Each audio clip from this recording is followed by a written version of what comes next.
So if you're gonna stay in a riad, which is a traditional guest house, usually in the center of Old Town of any major city in Morocco, it's probably gonna be down a long, windy alleyway, a lot of different forks in the road, and the numbers are usually not even in order. So beforehand, you need to get meticulous directions, and even then, you're probably still gonna have to get a door-to-door guide, especially if it's in the middle of the night or 2 in the morning if you're arriving late. English in Morocco is a little hit and miss. The two official languages are standard Arabic and Berber. Nearly half the population, though, know French, so if you know a little, it really helps. Tip number 1 on camel riding, just stay loose. Don't try to fight the bumps, otherwise it's really gonna hurt after an hour or so. Tip number 2 in camel riding, don't fall off the camel and watch out going down hills, because if you fall, you're falling into a graveyard of camel poop and it is all over the ground. Watch out.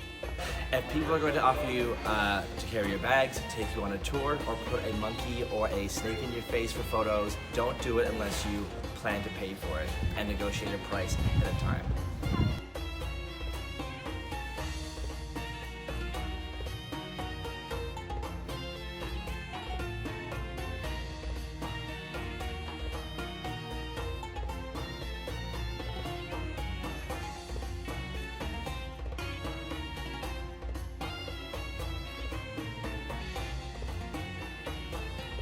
The summers in Morocco are scorching, upwards of high 30s, 40s in July and August.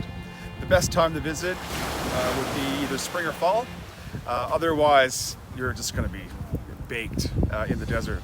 The water in Morocco is perfectly safe to drink, so if you had the chance, just drink from the tap, fill your water bottles before you go out, and save a ton of money and save the environment. Unless you're stuck in the middle of some rusty old gas station, you're perfectly fine to go ahead and drink right from the sink. Alcohol isn't that popular. Because of that, a beer can cost upwards of $10 or $15 at a popular nightclub. We'd recommend to save money to drink at local hotel bars and pubs. Beer would cost around $2 or $3. Drink local like Flag Special. Tastes great. Cheers. Some places across Asia and in Africa have a tendency culturally to use toilets that are flat on the ground and are kind of like a hole that you end up squatting over.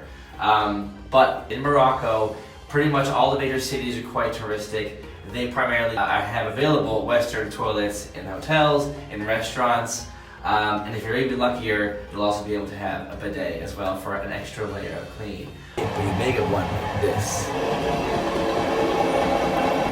Watch out. There's multiple prayers throughout the day. They start as early as 5:30 in the morning. So when you're selecting your accommodation, just be aware that if you're close to a mosque like the one behind me, that the prayer is amplified over speakers. So you may want to either stay further away if you don't want to be woken up, or the opposite, you may want to stay right next door and be part of it. So whenever you're getting a taxi, you want to make sure you're going to ask for a metered taxi. This means they're going to track your spending as they drive by the distance that they're driving. On a busy day, customs in the Marrakech airport can be as long as 2 hours or more. So be sure to estimate and communicate your arrival time to your riad or hotel accordingly, especially if you're arriving late. The train system is awesome. It's 1/10 the cost of getting a private taxi between cities. When you buy tickets, so they're all numbered 1 to whatever, and they fill them up in order. So it's best to you get on the train, just grab a seat in the back, in a higher number, and that way you avoid having to share. We snagged one in our own place, our own door. You have your own AC. It's smooth and comfortable. You can enjoy the view.